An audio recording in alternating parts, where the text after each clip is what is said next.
Hello, I've made a set of beads here which I posted in my group Polymer Clay Obsession. Um, this combined a few different techniques, but really they came out of the fact that I have these sets of fondant cutters at home that I haven't really used much of, and I wanted to make something a little bit more interesting than rather than something that just looks like a cookie in essence. So you could use any shape cookie cutters that you've got at home. Obviously that will affect the overall look of the sort of bud, the bud bead at the end. This is the one that I actually used, but there are lots of different ones to choose from. You can get them, I got quite a few of mine on eBay. You'll probably see them on places like AliExpress or Amazon, and they are quite cheap if you're patient and can wait for them to come from China. You don't have to spend an awful lot. So that's what I'm going to use. We will start off by conditioning a sheet of white polymer clay, and we'll also create a marbly blend to use for the petals on the sides of these buds.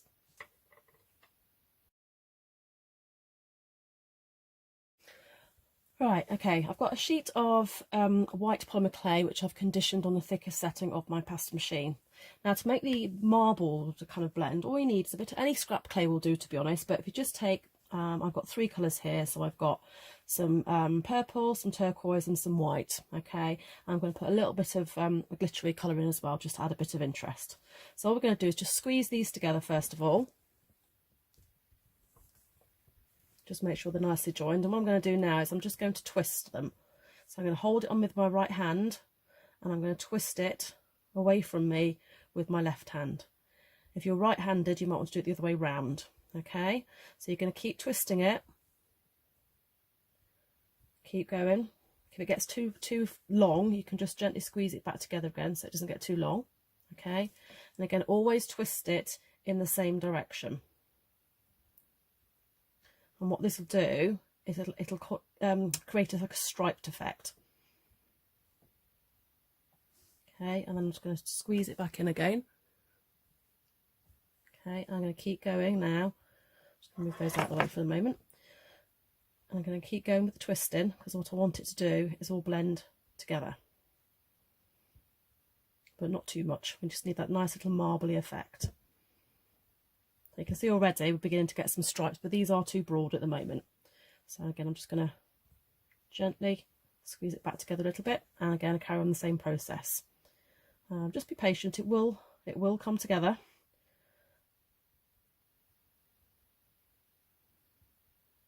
And keep twisting. This is quite a nice way to use up your scrap clays actually, to get a really, really nice veneer, which you can use for other things obviously besides what we're doing today. And again, I'm just going to bring that in again. It's getting quite long again. Just going to reduce it a little bit. Okay, and then carry on. Because at the moment, again, I think the stripes are still a little bit too broad for what I want.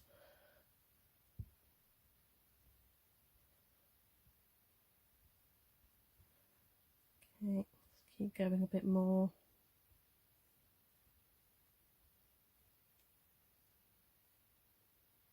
Okay, you begin to see we are getting a slightly better blend, but again, I'm just going to reduce this a little bit.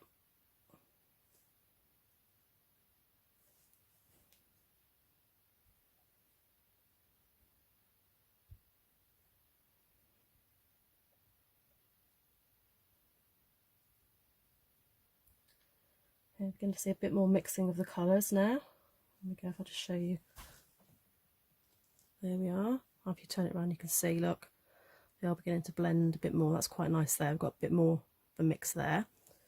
Okay, I'm just going to reduce it down again just by gently squeezing it between my fingers. And again, I'm going to carry on from this side again. Keep rotating it round to try and mix those colours up a little bit more.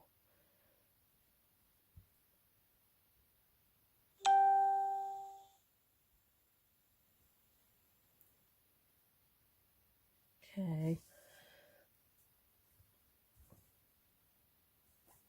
Going to give it a little bit of a roll there just to make sure it stays in that log shape.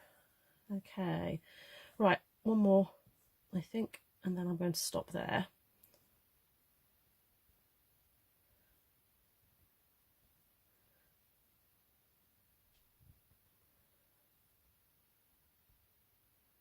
Okay, right, Now what I want to do now is just take a look at it and decide which part of this log I actually like the best, so with the best pattern.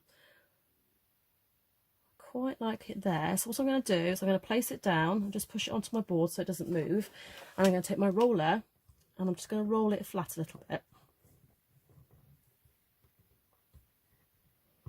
so you can begin to see that there's a stripe form there. Okay, so what I'm going to do now, so I'm going to go off camera for this one, I'm just going to put it through the pasta machine on the thickest setting. And there you can see already we've got a lovely mix of the different colours. Okay, what you can do when you put the log together is you can split up the colours a little bit more if you want it a bit more of an even mix. Obviously I've got quite a strong stripe of white there. Okay, again I'm going to put it back in and make it a little bit thinner. So I'm going to turn it down to number 2 on my pasta machine. Mine starts at 1. So there we go again. You can see that those bands are stretched out. I'll take it down to a number 3, and each time I'm putting this into the machine in the direction of the stripes. There's no folding going on, you just put it in straight in so that the stripes are vertical. And down to number 4. Okay, and there we have the finished blended sheet, and this was what will go on the outside of the central bud.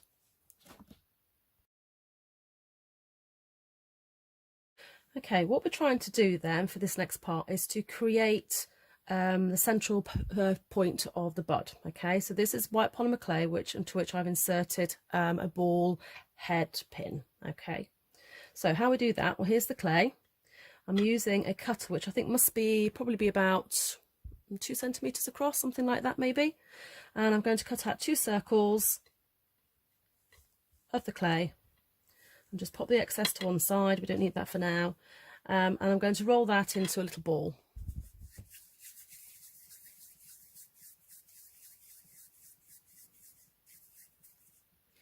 Okay, so here we are, here's the ball.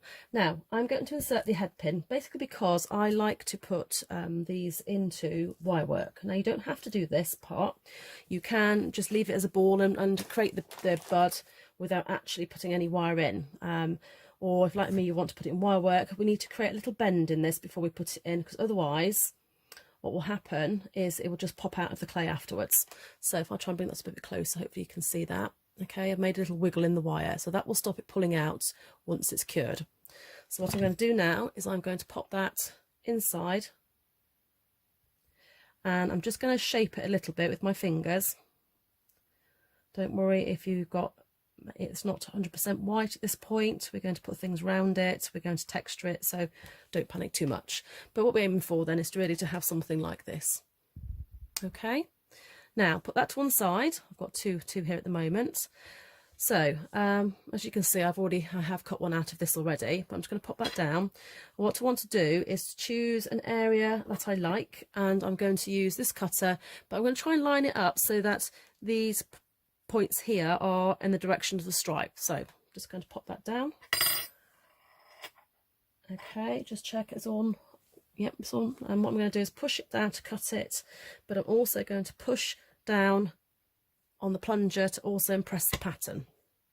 Okay, and then I find the best thing is actually then to remove the excess clay. So I just tilt my board slightly so you can see that a little better. There we go. Okay, now next step then is to try and highlight this detail. So there's a couple of things that you can do. What you can do is you can press your powders right into it and then use a bit of sellotape to take the excess off the top, and that means then that your detail will be in the grooves created by your plunge cutter. But what I'm going to do, I'm just going to take a pan pastel. You could probably use mica powders, normal artist pastels as well, and just with my finger very gently I'm just going to rub over it, and what it will do, you could also use a soft brush if you prefer, is just pick up that detail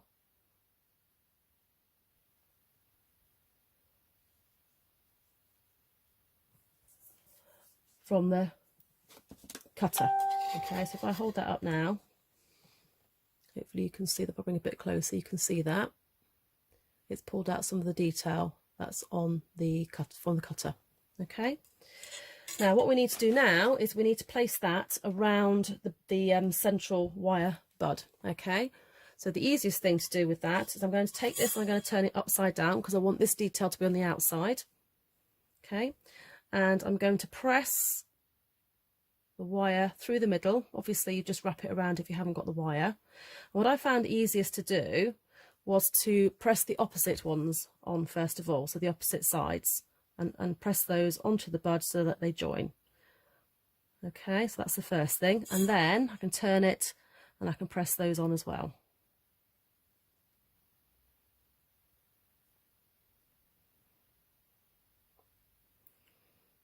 And what we have now is a very basic bud. Okay, and I'm going to stop the video at this point, all right, and then I'll carry on and show you how we complete this. Okay, right, what I'm going to do now is I'm actually going to use the smaller version of this to add some extra detail around the edge. So I'm going to repeat the same idea again. I'm going to choose an area that I like on here. I want to put the points of these so that it lines up with the stripes. So I'm going to pop that down on here.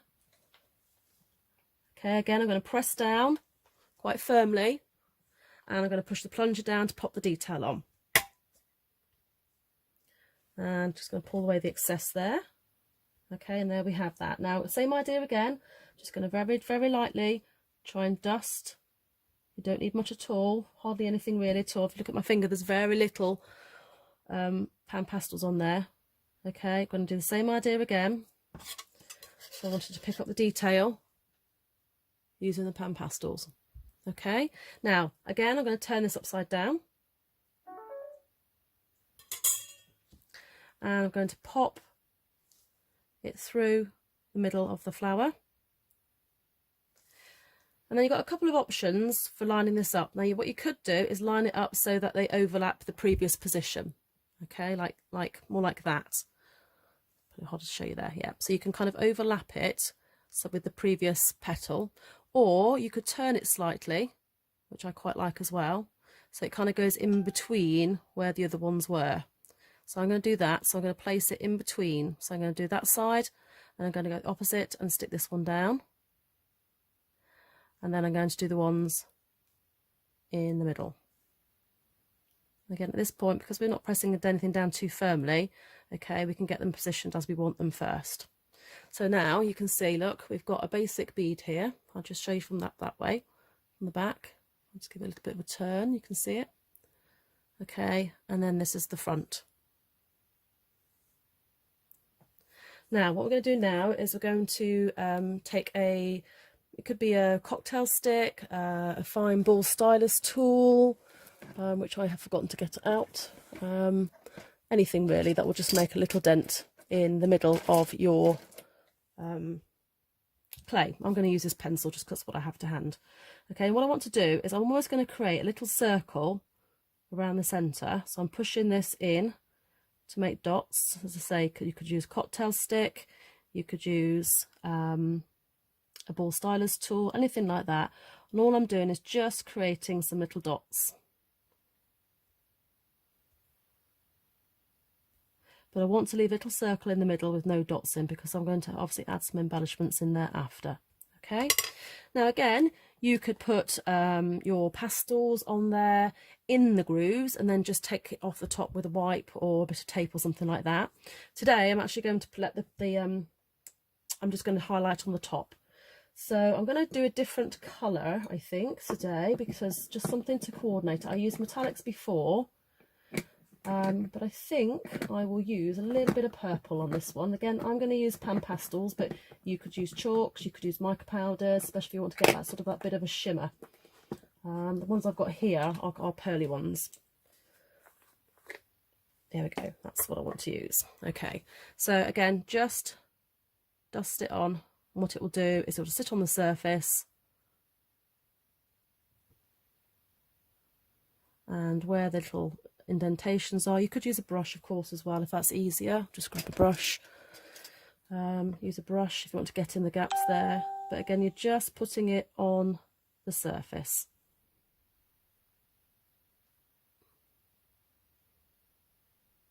And this will bring out the There we go, look, and this will bring out the textures. Okay, so that's one option, as I say, or you could push something into the grooves and then just use a wipe on top to take it out and leave it pattern in the grooves. So again, you've got different options for how you wish to decorate this. Now, one thing as well that I will do at the end, I also like to add some added texture, because what we're going to do after this is we're going to antique the bead when we're all finished. Okay, so that's why the textures in this are really, really important, but we'll come on to that in a moment. So I'm just going to pause for a minute and we'll come back and do the centre detail. Okay, so what I want to do now is add some detail in the centre. So this is where we can put some embellishments into place. So I've got here some hot fix crystals. Okay, these are sort of a generic one. They're not Swarovski, but you could use either, depends what you've got in your stash really. Okay, what I'm going to do is use this picking tool, this pencil, and I'm just going to pop them on and use my finger just to push them gently into position. Okay, I work in odd numbers. Okay, so 3s and 5s I think look quite nice, and I'm just, oops, didn't press that one hard enough. I find it easy to hold it like this actually. So I'm going to push it on there, and you could just use anything, your finger, whatever. You just want to try and basically push it into position so you've got good contact. And when you put it in the oven, the heat will melt the glue and it will be glued to the polymer clay. So obviously do make sure as well that you have chosen your crystals in good light, because I have done this before, and when it's come out the oven and I'm in better light, I've discovered actually I've got different colour crystals on. So good light is important when you're selecting your crystals. Okay, I'm making a bit of a hash of this at the moment. Keep dropping my, okay, try again. Keep dropping my crystal. Right, so hot fix crystal. I might actually get on better just using my fingers on this one.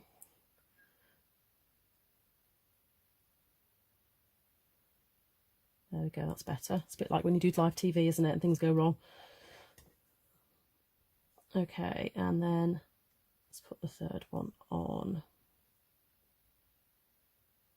If you've got a pair of tweezers, you might find that helps as well, but you need to get a good contact. Now my problem might actually be because I've done it slightly differently this time, and I put the powders on, which could be affecting why it's not sticking quite as well. So something to bear in mind is maybe not to put the powders in the centre, but they will hopefully hold. Okay, there we go. All right, so I've got those in the middle now, so I'll just bring a bit closer so you can see. And then what I'm going to do now is I've got some ball head pins. Okay, there we go. And I'm going to cut off a length of, say, maybe about 1 centimetre. So I don't need any more than that. So I'm going to cut that off, and I'm going to do that for 3 different ones. Okay, good idea to hang on to the end of the head pin when you snip the end off there, otherwise they tend to go flying, so I tend to hold the 2 ends. Okay, now we're going to need a little bend in these, because obviously if I put them in like this, they're just going to come straight out. So what I need to do now is take a tool, like a pair of pliers, and I'm just going to make a little hook. Okay, so I just turn that hopefully so you can see it. So I just made a little hook. I'm going to do that with each one. So again, I'm just going to do a little bend. So you can see there, look, there's a little hook. And with the third one again, just going to do a little bend. So you have a little hook, and that's just going to help it stay into the clay. So now, what I'm going to do with mine is I'm going to pop them in between each of these little crystals. So I'm just going to push it in as far as I want it to go. So if you can see that, and just turn it around. Pop the next one in. Again, try and push them down. Well, I like to push them down to a similar sort of length, but you might decide, hey, yours is a bit more organic and you want to have it at different lengths. You can put as many of these in as you like. The other thing you could obviously pop in is any kind of beads and things on the end of a head pin if you like. I just thought they remind me a little bit of the stamens that you get in the centre of the flowers. So there's that. Okay, now one thing I like to do now, I know we've got some texture already from the before, but I found this tool when I went to Polymania, and it's absolutely brilliant for texturing. It's very easy to get hold of. They're not very expensive, but it's great. And what I'm going to do is I'm actually going to now add more texture on the outside by just pulling these along each of the petals. Okay, and what this will do is give something for the antiquing to grab hold of and add more interest when we come to antique it after it's been cured. Okay, so I'm going to do that for the upper ones and the same on the lower ones. I'm just going to rescue the bit that's just fallen off.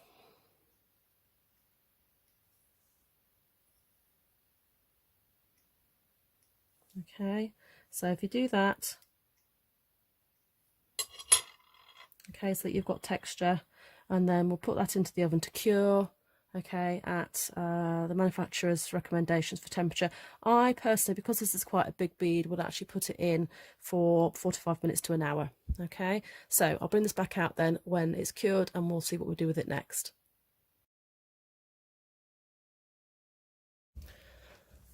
Okay, right, here we are. I'm just trying to bring it a bit closer so you can see it. There we go. Okay, so I've added some dots now. I've used the ball stylus tool. There we go. Okay, so I've used the ball stylus tool to put the dots in. I've done them around the edge so that I've got a circle left in the middle. Okay, so now what I'm going to do now, this time, is I'm actually going to apply the powders, and I'm going to push them into the dots with my brush.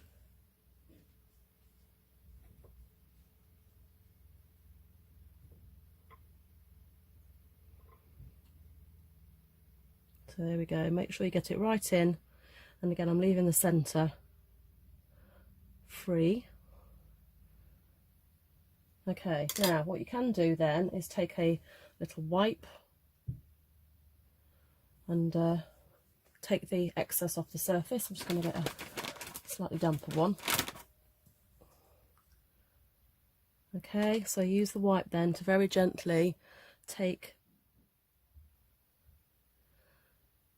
the pastels off the surface, and it should then leave it in the gap. Okay, hopefully you can see that a bit better. That way, there we go. Okay, so that's going to give a different effect than if you actually then just highlighted the surface rather than the holes themselves. Okay, and then what I would do is, as before, I would add on the detail with my scratchy tool, cure it in the oven again, put my pieces into the centre. I mean, you could put the hot fix crystals again, you could put headpins sticking out, you could put beads in. There's all sorts of things you can do. I learned a few lovely tricks from Christy Friesen. So you know, use your imagination. You can make this look as you want it to, but again, I would then, although I've got some detail already on here, in order to capture more detail when we antique it, I would still add this on as well. Okay, it's not going to take away from what we've already done, it's just going to add another layer of depth to the final bead. Okay, exactly the same thing again.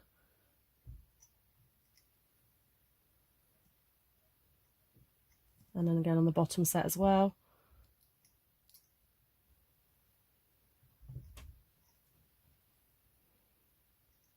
Almost there. Okay, add your centre embellishments, and then again pop it into the oven and cure it for about 45 minutes to an hour to make sure it's properly cured all the way through.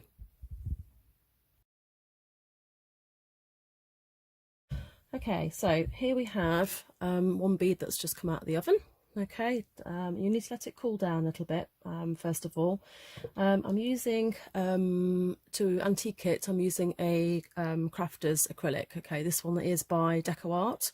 Any kind of craft acrylic will do. This is burnt umber. Okay, you might like to experiment with other colours to see what effect you get, but this one I quite like for giving an antique finish. Okay, so the idea of this was, and don't be too horrified by this now, but I'm actually going to cover the entire bead with this paint. And you may think, you know, you spent all that time decorating it, but what's going to happen is it's going to sit in all those little grooves and things that we've made, and then we're going to take the excess off, and it will be left in those little grooves, and it'll just bring out some of the more of that texture and just give that really nice antique finish. So I put it all around back there, so I'm now going to come onto the front. Oops, missed a bit there. Okay, and I'm actually going to come a little bit into here as well, where I put those indents with my tool, because actually some of the paint would sit quite nicely in those as well, and that again is going to add a little bit more depth to the piece. Okay, so let's just do that. Okay, so that's what it looks like at the minute. All right, so we've completely covered it. Now what you want to do now is take a wet wipe and we're going to start removing the excess paint.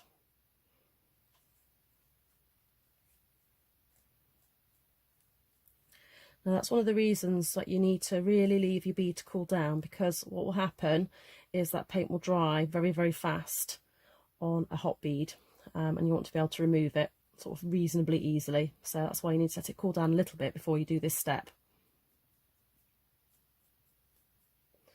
So just turning it around, just removing some of the excess, and you can see already, probably not the best light here actually because it's getting into the evening now, but I can just, it's not going to focus, I don't think. Oop, nope. Try again. Okay, bring it a little bit further away, you might be able to just see it. Okay, so basically that is staying in the gaps, and I'm just holding on to it now and just removing the excess paint all around the edge here, and also in the centre.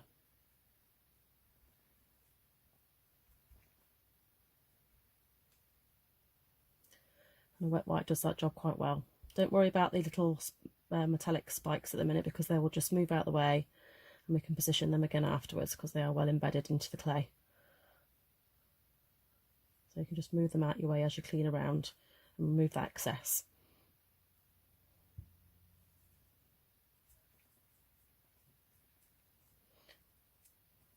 What we're aiming to do is leave some of the paint behind just to highlight those details, but we don't want to leave too much, otherwise it'll make the whole thing a little bit too dark. So use your judgment, and when you think you've taken enough off, obviously then stop there.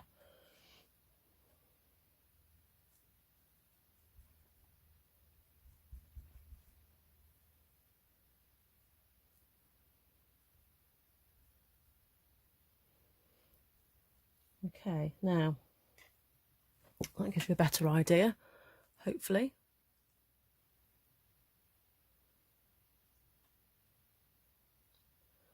See there that it has been antique. Sorry, the light probably isn't the best now, it's getting into the evening now.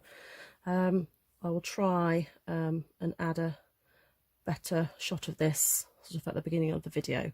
So what we've basically done now is we've antiqued it. Now what we can do then is we can take our pliers, okay, and what we need to do then is just roll down the ends of these, okay, just to position them, roll down the ends of the ball head pins just to give a nice little finish.